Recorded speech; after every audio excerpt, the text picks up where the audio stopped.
Hello बच्चों, let's see the question and the question is the most suitable method for the separation of 1:1 mixture of ortho and para nitrophenol. मतलब ortho और para nitrophenol का हमारे पास mixture given है बेटा।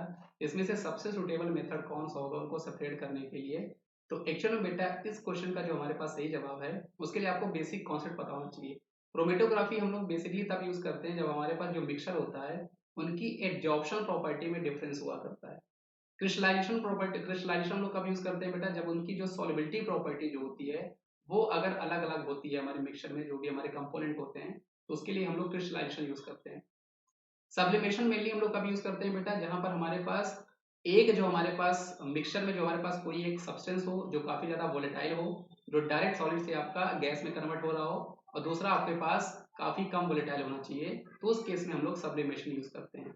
इस question का सही जवाब हमारे पास बेटा स्टीम डिस्टिलेशन है, जो हम वहां पे यूज करते हैं बेटा जहां पे हमारे पास मिक्सचर का बॉइलिंग पॉइंट जो होता है वो आपका अलग अलग होता है। ये हम कहाँ पर यूज करते हैं बेटा, जहाँ पे हमारे पास जो मिक्सचर होता है, मिक्सचर में जो हमारे कंपोनेंट हों उनके अगर बॉइलिंग पॉइंट्स अलग अलग होते हैं, तो वहां पे हम लोग ये वाला मेथड यूज करते हैं। और एक्चुअल में बेटा ऑर्थो एंड पैरा नाइट्रोफिनॉल में यही होता है।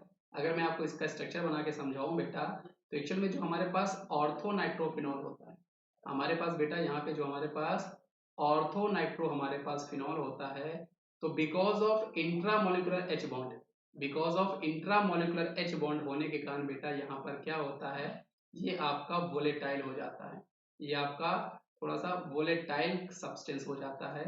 और जो हमारे पास पैरा नाइट्रोफिनॉल होता है, मतलब पैरा नाइट्रोफिनॉल मतलब अगर मैं यहाँ पर NO2 ले लूँ, यहाँ पर HO ले लूँ बेटा, तो यहाँ पर आपके पास बेटा इंट्रामोलिकुलर एच बॉन्ड नहीं प्रेजेंट है।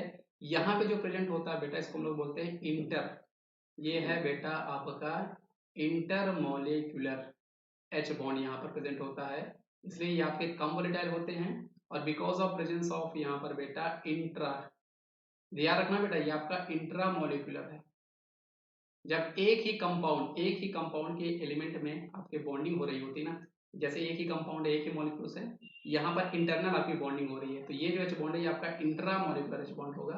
और because of intra molecular H bond ये वाला कंपाउंड आपका वोलेटाइल हो जाएगा, जिसके कारण इसका बॉइलिंग पॉइंट जो होगा बेटा वो आपका लेस होगा। और हमारे पास जो पैरा नाइट्रोफिनॉल होगा इसका बॉइलिंग पॉइंट जो आपका होगा बेटा वो आपका मोर होगा।